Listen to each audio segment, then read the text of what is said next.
അദ്ദേഹത്തെ ഞാൻ വളരെയധികം മാനിക്കുന്നു. അദ്ദേഹം അടുത്തായി അല്പസമയം നിങ്ങളുടെ ദൈവസേവത്തോട് സംസാരിക്കും.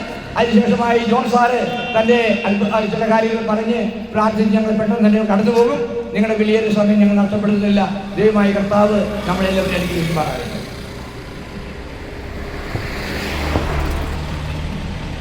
പ്രിയ സുഹൃത്തുക്കളെ, കർത്താവിനെ ഞങ്ങൾ ശ്രദ്ധിക്കുന്നു.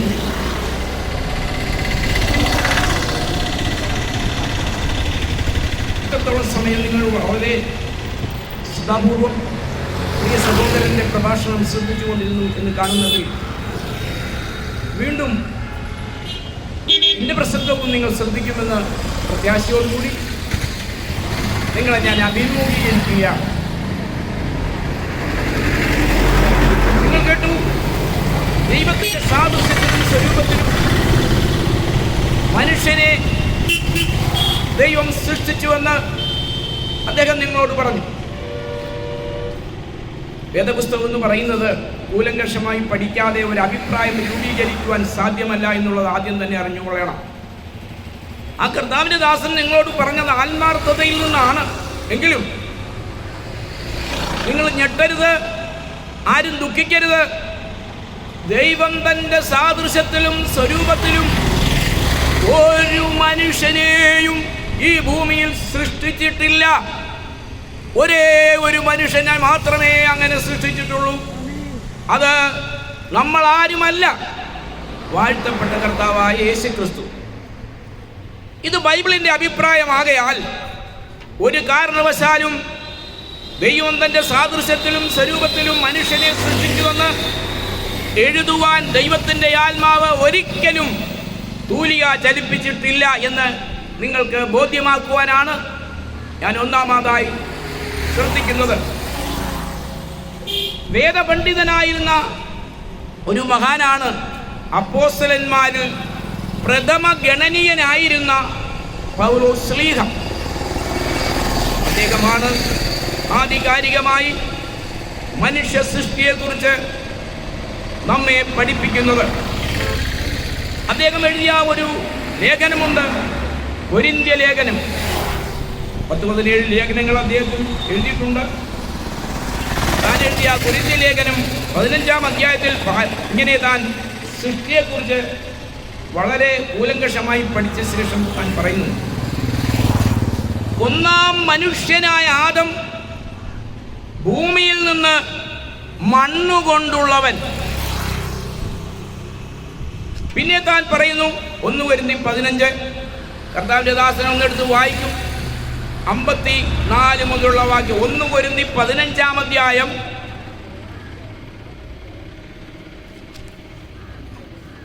1-ാം മനുഷ്യനായ ആദം ഭൂമിയിൽ നിന്ന് മണ്ണ് കൊണ്ടുള്ളവൻ.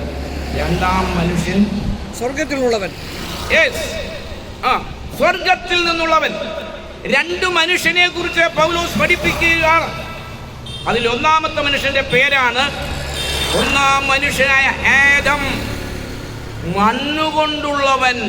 നോക്കണേ, അദ്ദേഹത്തിന്റെ സന്താന പരമ്പരകളായിരിക്കുന്ന നാം എല്ലാവരും മണ്ണുകൊണ്ടുള്ളവരാണ്. ഈ മണ്ണുകൊണ്ടുള്ളവർ പാപത്തിൽ വീണപ്പോൾ പിന്നിൽ നിന്നൊരു മനുഷ്യൻ ഇവിടെ അവതരിക്കേണ്ടിയിരുന്നു.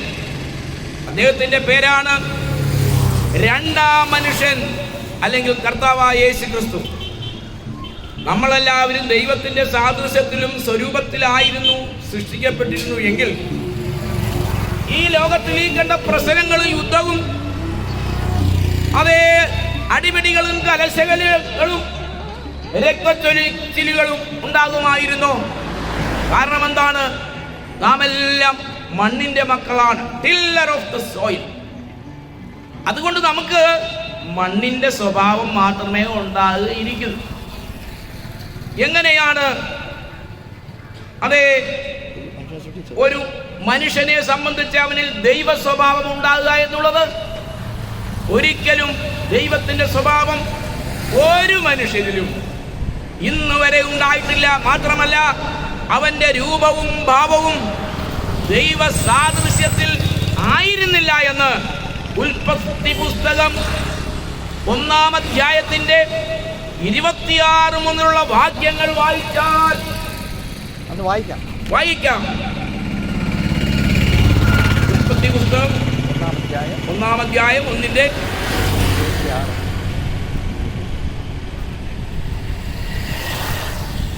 26 ഇവിടെ. അനന്തരം ദൈവം നാം നമ്മുടെ സ്വരൂപത്തിൽ നമ്മുടെ സാദൃശ്യപ്രകാരം മനുഷ്യനെ ഉണ്ടാക്കുക. നമ്മുടെ സാദൃശ്യപ്രകാരം മനുഷ്യനെ ഉണ്ടാക്കുക. അപ്പോൾ ഇവിടെ പരിശുദ്ധാത്മാവ് പറയുന്നു ഒരു മനുഷ്യനെ ഉണ്ടാക്കുന്ന കാര്യം. വായിക്കാം. അവർ സമുദ്രത്തിലുള്ള മത്സ്യത്തിന്മേലും, ആ മനുഷ്യൻ അതെ സമുദ്രത്തിലുള്ള മത്സ്യങ്ങളിന്മേലും, ആകാശത്തിലുള്ള പറവജാതിയിന്മേലും, മൃഗങ്ങളിന്മേലും, സർവ്വഭൂമിയിന്മേലും, ഭൂമിയിൽ എഴുതുന്ന ഇടജാതിയിന്മേലും വാഴട്ടെ എന്ന് കൽപ്പിച്ചു.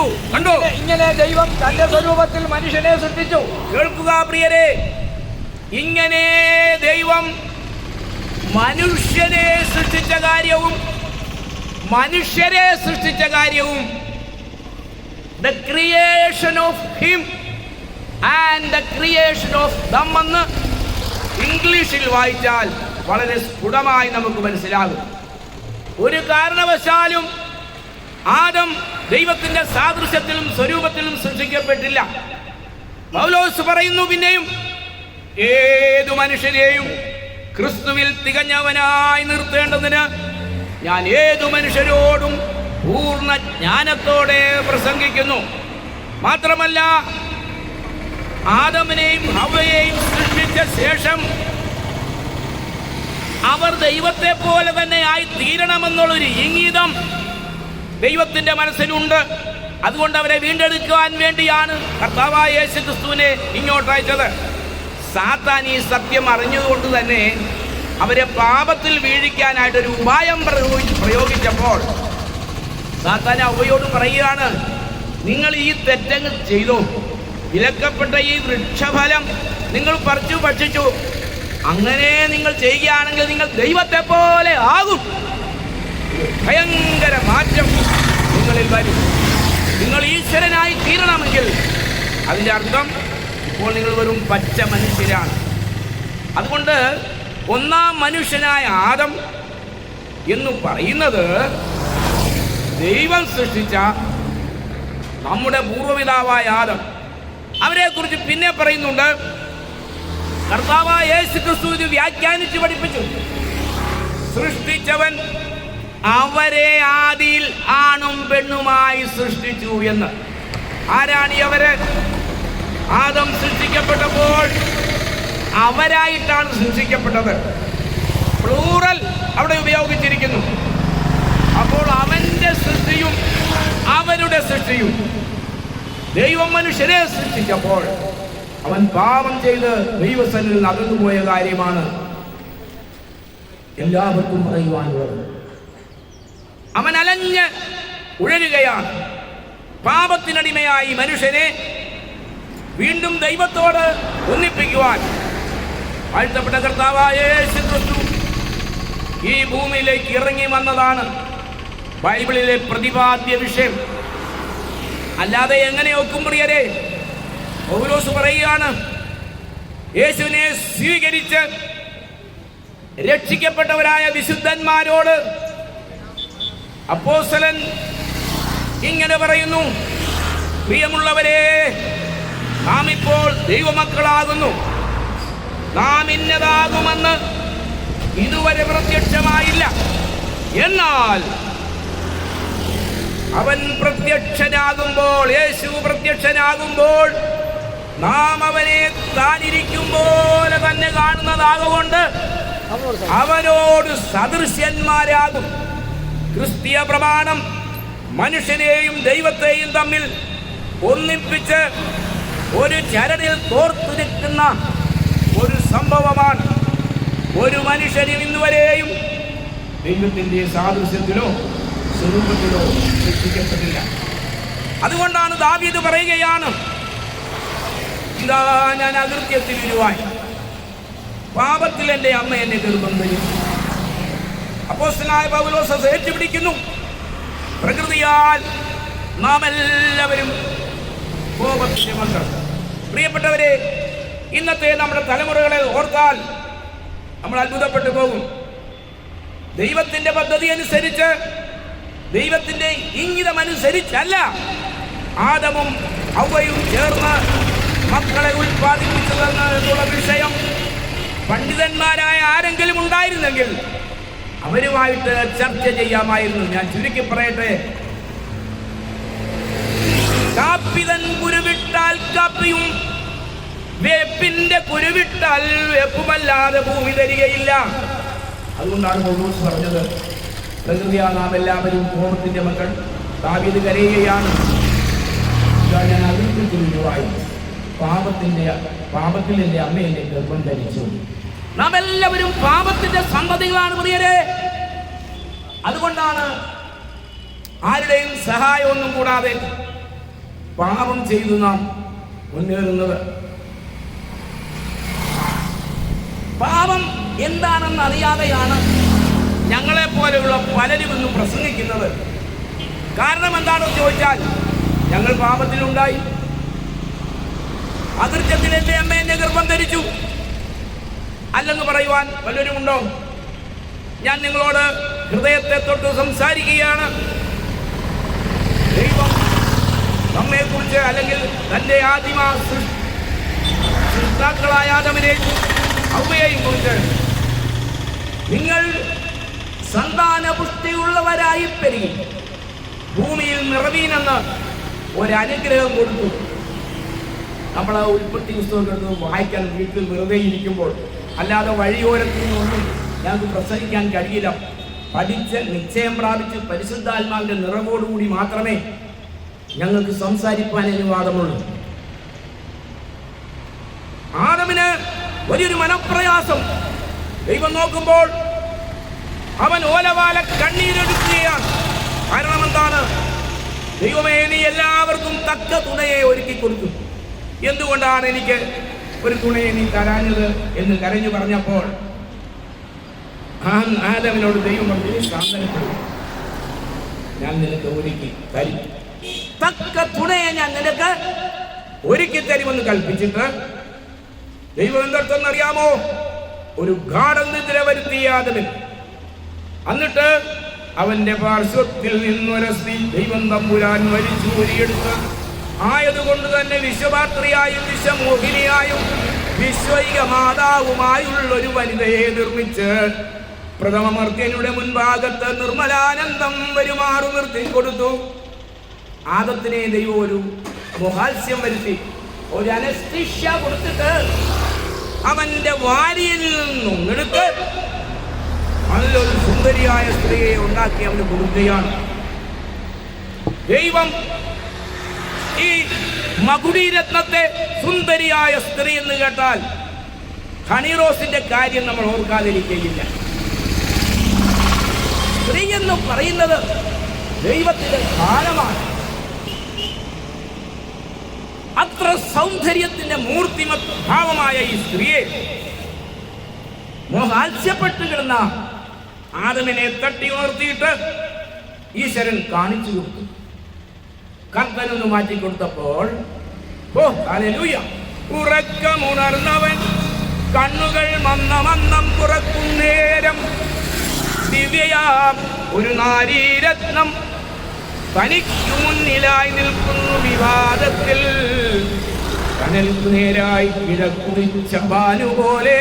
എന്തൊരു സുന്ദരം, എന്തൊരു സൗന്ദര്യം! കേശഭംഗിയും ദേഹകാന്തിയും മുഖാബ്ജത്തിൽ ആശുകൻ പോലെ കളിയാടുന്ന പ്രസാദവും പുഞ്ചിരി കൊണ്ടു തിരിയജ്ഞാതിയും വശപ്പെടും അഞ്ചിതമായ ഗന്ധമുകുളപ്രഭയതും പാടലാതരം മനോമോഹനം നാസികയും പേടമാനടി വണങ്ങേടുന്ന മിഴികളും ഉല്ലസൽകല്ലോലം പോലിളകും ജില്ലീയുഗം നല്ലൊരു താരീനത്തെ വെല്ലുന്ന ഖണ്ഡങ്ങളും ആകവേ ചിന്തിക്കുകിൽ അത്ഭുതപരവരശരാകാതെ ഇരിക്കില്ല. അമൃതാശികൾ പോലും അത്ഭുതപ്പെടത്തക്ക വിധത്തിലൊരു സൗന്ദര്യ മതിയായ സ്ത്രീ. തട്ടി ഉണർത്തി ഈ കാഴ്ച കണ്ടപ്പോൾ നടന്ന സംഭവം നിങ്ങൾ പഠിക്കണം ബൈബിളിൽ നിന്ന്. അത് പഠിക്കാതെയാണ് കവലകളിൽ നിന്ന് ഇന്നും ഉപദേശിമാർ പ്രസംഗിക്കുന്നത്. മനുഷ്യൻ പാപം ചെയ്യുന്ന ഒരു രംഗം. അവളെ കണ്ടുടനെ ആദം പറയുകയാണ്, ഇതിപ്പോൾ then Adam said, not God, Adam said, ഇതിപ്പോൾ എൻ്റെ അസ്ഥിയിൽ നിന്ന് അസ്ഥിയും എൻ്റെ മാംസത്തിൽ നിന്ന് മാംസവും ആകും. അതുകൊണ്ട് എനിക്കിനി ദൈവത്തെ വേണ്ട. ഉൽപ്പത്തി പുസ്തകം 2:23 മുതൽ നിങ്ങൾ ഇരുന്ന് വായിച്ചോ, ഇപ്പൊ തന്നെ വായിച്ചോ. എനിക്ക് അപ്പനെയും വേണ്ട, അമ്മയും വേണ്ട, ഇനി ദൈവത്തെ വേണ്ട. ഞാൻ ഇവളോട് പറ്റിച്ചേരുമെന്നാണ്. അന്നും ഇന്നും മനുഷ്യൻ ഈ ആഗ്രഹം നിലനിൽക്കുകയാണ്. ദൈവത്തിന്റെ ഇംഗിതം മനസ്സിലാക്കാൻ കാത്തു നിൽക്കാതെ ഇവർ ചെയ്യുകയാണ്. അവർ രണ്ടുപേരും കൂടെ അവിടെ വായിച്ചാൽ എനിക്ക് തോന്നുന്നത് ആദം ഹവ്വയെയും കൊണ്ട് കടന്നു കളഞ്ഞു. എനിക്ക് അപ്പനെയും അമ്മയെയും വിട്ട് പിരിഞ്ഞു പോകണമെന്ന്. പ്രിയരെ, അതിനെയൊക്കെ കുറിച്ച് പറയുകയാണെങ്കിൽ നിങ്ങൾ അത്ഭുതപ്പെടും. എനിക്ക് സമയമില്ല. കർത്താവായ യേശു ക്രിസ്തു ഈ ലോകത്ത് വന്ന് അവതരിച്ചില്ലായിരുന്നുവെങ്കിൽ മനുഷ്യൻ ഈ കാടിക്കുഴിയിൽ നിന്ന് കയറുകയില്ലായിരുന്നു. എന്താണ് മനുഷ്യന്റെ പാപമെന്ന് തുറന്നു കാണാൻ സാധിക്കും. അവൻ പറയുകയാണ്, കിടപ്പാൻ എനിക്കൊട്ടും കഴിവില്ല, എഴുന്നേറ്റ് കൊടുക്കൻ അവളുടെ അടുക്കൽ ഓടിച്ചെന്ന് തുടുത്ത കാന്തി ചിഹ്നും അവൾ തന്നുടലിന്മേൽ എടുപ്പായി പ്രേമമാല ചാർത്തണമാശ്ലേഷത്താൽ. നമ്മുടെയൊക്കെ ആഗ്രഹം എന്നു പറഞ്ഞവൻ അങ്കനാമണി നിൽക്കുന്ന പിങ്ങള കാന്തിപൂരം തിങ്ങിന നിക്കിലെത്തി ദിക്കിലെത്തി മംഗളകമലിന്യാം സംഗമ സുഖം തേടി തുങ്കമോദേന പായും കുതിരയെ പോലെ ഭംഗിയിൽ അവളുടെ അംഗവല്ലരി സമാലിന്യ നിർവൃതനായവൻ ഭംഗവും അല്പമെന്നേ. എന്നിട്ട് അവൻ വേറൊരു സാധനം കണ്ടുപിടിച്ചു. അവന്റെ ശരീരത്തിലോ അവന്റെ മനസ്സിനോ ഹൃദയത്തിൽ വിസ്മയം സർവേശ്വര, നിന്നുടെ വ്യാപാരങ്ങൾ ഭസ്മസാൽക്കരിപ്പൂ നീ ദുഃഖത്തെ പ്രേമാഗ്നിയാൽ. ആദ്യമായി മനുഷ്യനിൽ പ്രേമം, കാമം പിശാച് വിതച്ച നിമിഷം ഏകാന്ത ജീവിതത്തെ ജനപുഷ്കലമാക്കും. രോഗാഭിഭവം നീക്കി ആരോഗ്യമരിടും നിമിഷം യുഗമാക്കും. ഭാവനാശക്തിയേറെ വളർത്തുന്ന നഷ്ടമാക്കും. ശങ്കയെ നിഷ്കാസിക്കും, ബന്ധനം വേർപെടുത്തും. ശൃംഖല പൊട്ടിച്ചിട്ട് സ്വാതന്ത്ര്യ ഭൂവിലെത്തും. എന്തുതാൻ ഇതിൽ പരം സാധ്യമല്ലാത്തതോർക്കിൽ അന്ധതാമിശ്രത്തെയും സ്വർഗമായി മാറ്റും. പ്രേമം മനുഷ്യജാതിയെ മുക്കിക്കളഞ്ഞിരിക്കുകയാണ്. പ്രിയരെ, എന്താണ് ഈ പ്രേമമെന്ന്? ഒരു കാമുകൻ ജീവിച്ചിരിക്കുമ്പോൾ തന്നെ ഒരു കാമുകിയെ പോലെ ചത്തവനുമാണെന്ന് ബൈബിൾ പറയുന്നു.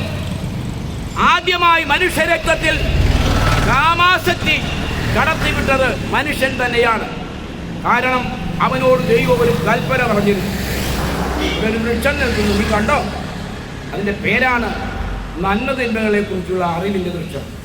തുടരുത്, അടുക്കരുത്, സ്പർശിച്ച് നീ നാശമായി തീരരുത് എന്ന് പറഞ്ഞ ആ കൽപ്പനയെ തന്നെ പിശാച് അവനെ കൊണ്ട് ലംഘിപ്പിച്ചതായിട്ടാണ് വായിക്കുന്നത്.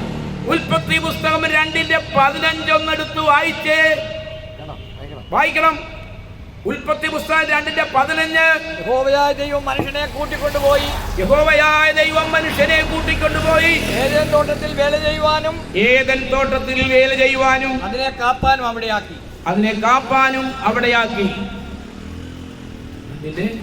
25. ഭാര്യയും ഇരുവരും, ആദമും ഭാര്യയും ശ്രദ്ധിച്ച് കേൾക്കണമേ, ആദമും ഔവയും മനുഷ്യനും ഭാര്യ ഇരുവരും നഗ്നരായിരുന്നു. അവർക്ക് നാണം തോന്നിയില്ലതാനും. പ്രിയരെ, ഇന്ന് മനുഷ്യനെ തകർത്ത് കളഞ്ഞിരിക്കുന്നത് ലജ്ജയാണ്. എത്ര ജൗളിക്കടകൾ, നൂതനമായിരിക്കുന്ന വസ്ത്ര ശൃംഖലകളാണ് നമ്മൾക്ക് ലഭിക്കുന്നത്. എന്നാൽ നിങ്ങൾ ഇന്നത്തെ സിനിമാ ലോകം ഞാൻ എടുത്തു പറയുകയാണ്. മനുഷ്യന്റെ നഗ്നതയെ പ്രദർശിപ്പിച്ച് അവനെ പാപത്തിലിടുവാൻ തക്കവണ്ണമുള്ള എല്ലാ വൈകൃതങ്ങളും നിങ്ങൾ ആ ഹേമ കമ്മീഷൻ റിപ്പോർട്ട് ഒന്ന് വായിച്ചു നോക്കിയ പ്രിയനെ. എന്തിനേറെ പറയുന്നു, വലിയ ഹോട്ടലുകളിലൊന്നും വിശ്വസിച്ച് പോകാനായിട്ട് കഴിയുകയില്ല. അവിടെ ഒളിക്യാമറ വെച്ചിട്ടുണ്ട്. ഇതാണ് നഗ്നത എന്ന് പറയുന്നതിന്റെ സുഖം. എല്ലാവരും കൂടിയ ജൗളി വാങ്ങിച്ചുപയോഗിച്ചാലും അവനിഷ്ടം പരസ്പരം നഗ്നത കാണുവാനല്ലേ.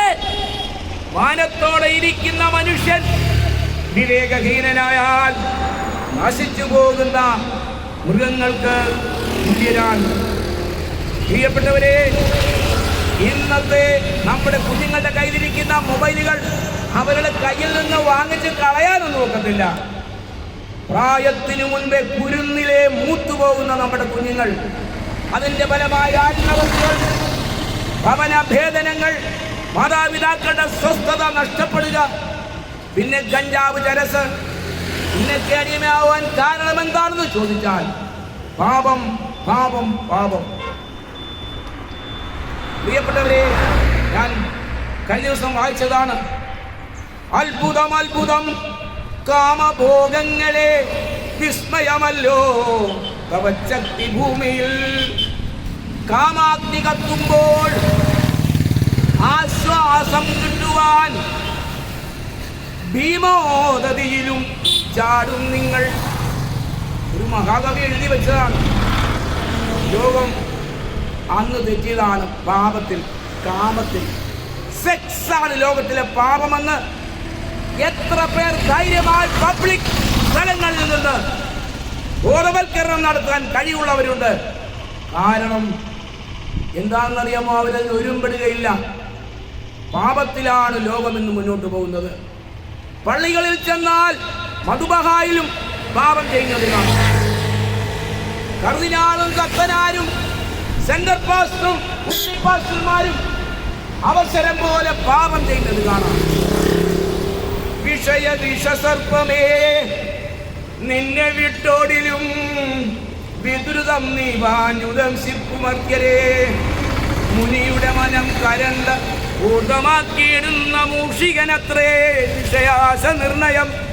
ദഹനനെ അശിച്ചിടാം, ജലനിധി കുടിച്ചിടാം, വിസ്താരമേറുന്ന ചോടീതരിത്തിനെ കരമതിലെടുത്തിടാം.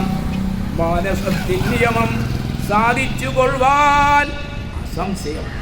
ഈ കാമം മനുഷ്യനുള്ളിടത്തോളം കാലം ഈ ലോകം ഒരിക്കലും സൽപാതയിൽ ചരിക്കുകയില്ല.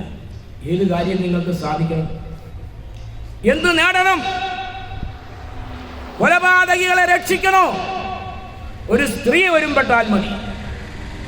ഇതൊക്കെ ഇനി നിങ്ങളോട് പറഞ്ഞിട്ട് കാര്യമില്ല. ദിവസവും പത്രവാർത്തമാനം കേൾക്കുന്നവരാകുന്നില്ല. ഞാൻ പ്രസംഗിക്കുന്ന കാര്യം നമ്മുടെ ജീവിത തന്തുവിനോടൊന്ന് മുട്ടിച്ചു നോക്കൂ. അതുകൊണ്ട് എന്നെ കേൾക്കുന്ന പ്രിയരെ, ജീവിതത്തിൽ പരിശുദ്ധിയോടെ ജീവിക്കണമെങ്കിൽ യേശു ഈ ലോകത്തിൽ വന്ന് ആദ്യം പഠിപ്പിച്ചൊരു പാഠം നിങ്ങളെ പറഞ്ഞു കേൾപ്പിച്ചത് ഞാൻ അവസാനിപ്പിക്കാം. ഞങ്ങളെല്ലാം വിശന്ന് വീർപ്പുകൊണ്ട് നിൽക്കുകയാണ്. പഠിക്കേണ്ടത് ഇപ്പ് കണ്ടില്ലേ? അതായത് മനുഷ്യനെ സംബന്ധിച്ച് അവനെ ഈ തകർന്നടിഞ്ഞ അവസ്ഥയിൽ നിന്ന് രക്ഷിക്കാൻ ഒരാൾ വേണ്ടേ? എത്ര നാളായി ഞങ്ങൾ പ്രസംഗിക്കുന്നു. നിങ്ങൾ അമ്പലങ്ങളിൽ പോകുന്നു, പള്ളികളിൽ പോകുന്നു, കൈക്കാരും കമ്മട്ടിക്കാരുമായിട്ടൊക്കെ ജീവിക്കുകയാണ്. പാപത്തിൽ നിന്നൊരു വിടുതലില്ല. പണ്ട് കാലങ്ങളെ പോലെ തന്നെ ഇന്നും. പണ്ടത്തെ മനുഷ്യന്റെ പാപം മലാക്കിയുടെ പുസ്തകം 2-ാം അധ്യായത്തിൽ ദൈവാത്മാവ് എഴുതിയിട്ടുണ്ട്. അതൊന്നും ആരും വായിക്കത്തില്ല. കാരണം ബഹുഭാര്യത്വം ബോധിച്ചതുപോലെ ഭാര്യമാരെ എടുക്കുക, ആവശ്യം കഴിഞ്ഞവരെ തള്ളിക്കളയുക. അന്നും ഇന്നും പണ്ടത്തെ കാര്യമല്ലേ ഞാൻ ഈ പ്രസംഗിക്കുന്നത്. ഇന്നും അതുതന്നെയാണ് മനുഷ്യന്റെ ആഗ്രഹം. പിന്നെ ഗുരുദേവനെ പോലെയുള്ള ചില ആളുകൾ ഈ ലോകത്തിൽ ജനിക്കുന്നുണ്ട്, ബൈബിളിലും ഉണ്ട്. നമുക്ക് കാണാം. തിരുവനന്തപുരം അതേ ഒരു ഗ്രാമത്തിൽ, ഞാനത് ഇന്നും രാവിലെ വായിച്ചു, ഗുരുദേവനെ സ്മരിച്ചു. ആ ഗ്രാമത്തിൽ ജനിച്ച ഗുരുദേവൻ പ്രായമായപ്പോൾ മാതാപിതാക്കൾ അദ്ദേഹത്തെ വിവാഹം കഴിപ്പിച്ചു. നിർബന്ധമാണെന്ന് ബാല്യവിവാഹം. ചെമ്പഴന്തി എന്ന ഗ്രാമത്തിൽ അദ്ദേഹം ജനിച്ചു. നിങ്ങൾക്കറിയാം, മഹാനായിരുന്നു അദ്ദേഹം. ദൈവ ശതകം എന്നുള്ള ഗ്രന്ഥം, അദ്ദേഹത്തിന്റെ സാരോപദേശങ്ങൾ, അദ്ദേഹം മതങ്ങളെല്ലാം നല്ലവണ്ണം പഠിച്ചിട്ട് തന്നെ തന്നെ ഈശ്വരന് വേണ്ടി സമർപ്പിച്ച വ്യക്തിയാണ്. അദ്ദേഹമാണ് പറഞ്ഞത്, സകല മതസാരവും ഏകമെന്നു കാണാതെ ഉലകിലൊരാനയിലന്തന്മാരെന്ന പോലെ പലവിധ വ്യാഖ്യാനങ്ങൾ പറഞ്ഞ് പാമരന്മാർ അലവത് കണ്ടലയാതമർന്നിടേണം. നമ്മളെല്ലാം ഏതെങ്കിലുമൊക്കെ പഠിച്ചിട്ട് യേശു പറഞ്ഞ അന്തസ്സത്തെ എല്ലാത്തിലും ഉണ്ട്. ഗുരുദേവൻ അതുകൊണ്ടാണ് വിവാഹം വേണ്ടെന്ന് വെച്ചു. അദ്ദേഹത്തിൻ്റെ ഭാര്യയെ രഹസ്യമായി വിളിച്ചു പറഞ്ഞു, എനിക്ക് ഇത് സാധ്യമല്ല, എൻ്റെ ഈശ്വരൻ അങ്ങനെയല്ല. അങ്ങനെ ഈ ലോകത്തിൽ ജീവിപ്പാൻ വരം ലഭിച്ച ചില ആളുകൾ ഉണ്ടെന്ന് യേശുവും പഠിപ്പിച്ചിട്ടുണ്ട്. സ്വർഗരാജ്യ നിമിത്തം ഷണ്ണന്മാരായി ജീവിക്കുന്ന പല മഹാന്മാരെ എനിക്കറിയാം. എൻ്റെ കൂടെ ഒരു ലേബർ ഓഫീസർ ഉണ്ടായിരുന്നു. അവൻ്റെ മുഖം ഓർക്കും, നല്ല തേജസ്ഫുരിത മുഖം. എന്താ നീ കല്യാണം കഴിക്കണ്ടേ? പേരൊന്നും ഞാൻ പറയുന്നില്ല. എടാ ജോബേ, എനിക്കതിന് വിളിയില്ല, എനിക്ക് താല്പര്യമില്ല. അങ്ങനെയുള്ള ഒരുപാട് പേരെ കല്യാണം കഴിക്കാതെ ജീവിക്കുന്നുണ്ട്. എന്നാൽ പ്രിയരെ, പാപോഹം പാപകർമ്മോഹം പാപാത്മാ പാപസംഭവ, ഇതാ ഞാൻ അകൃത്യത്തിൽ ദൈവം പറയാതെ ആദമും ഹൗവയും അന്ന് ലൈംഗിക ബന്ധത്തിൽ ഏർപ്പെട്ടതിന്റെ സന്താന പരമ്പരകളുടെ ദോഷം പറിച്ചു മാറ്റുവാൻ യേശു എന്ന് പറഞ്ഞു. നിങ്ങൾക്ക് ജീവിതത്തിൽ സ്വർഗരാജ്യ നിമിത്തം ഷണ്ണന്മാരായി ജീവിപ്പാൻ സാധിക്കും. അങ്ങനെയുള്ളവരങ്ങനെ ചെയ്തു. യേശു ഭഗവാൻ കൊടുത്ത അനുമതിയാണ്.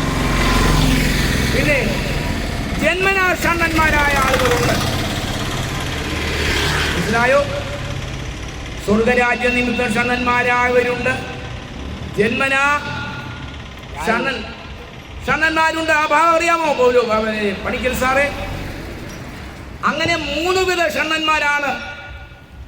മനുഷ്യർ ഷണ്ണന്മാരാക്കിയ ഷണ്ണന്മാരുണ്ട്. പണ്ട് കൊട്ടാരങ്ങളിൽ ദാവീദിന്റെയും ബൈബിളിൽ നിന്ന് തന്നെ ഞാൻ പറയാം, ഞാൻ മറ്റു ഗ്രന്ഥങ്ങളിലേക്ക് കിടക്കുന്നില്ല.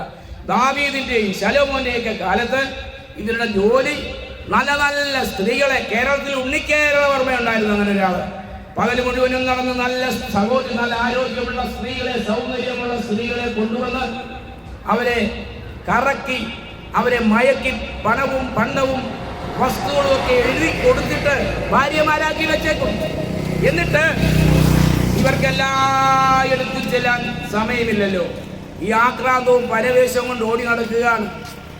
എന്നിട്ട് ഇവരെ സംരക്ഷിക്കുവാൻ ആളുകളെ പിടിച്ച്, മറ്റുള്ള മനുഷ്യരെ പിടിച്ച് ഷണ്ണന്മാരാക്കും. സ്വർഗരാജ്യ നിമിത്തം ഷണ്ണന്മാരാക്കാൻ ആക്കപ്പെടുവാൻ നിങ്ങൾക്ക് കഴിയും. ഒരു പ്രത്യേക താല്പര്യത്തിന് വേണ്ടി എനിക്ക് ഷണ്ണനായി ജീവിക്കാൻ അവകാശം ദൈവം തന്നിട്ടുണ്ട്. അങ്ങനെ 3 വിധത്തിലാണ് ലോകത്തിൽ ഷണ്ണത്വം. എന്നാൽ യേശു പറഞ്ഞു, നിങ്ങൾ ഒരുത്തനൊരു ഭാര്യയും ഒരുത്തിക്ക് ഒരു ഭർത്താവും മതിയെന്ന് കർശനമായ ഉപദേശം ലോകത്തിന് നൽകിയവൻ യേശുവാണ്. ഇതനുസരിച്ച് പോയാൽ മതി.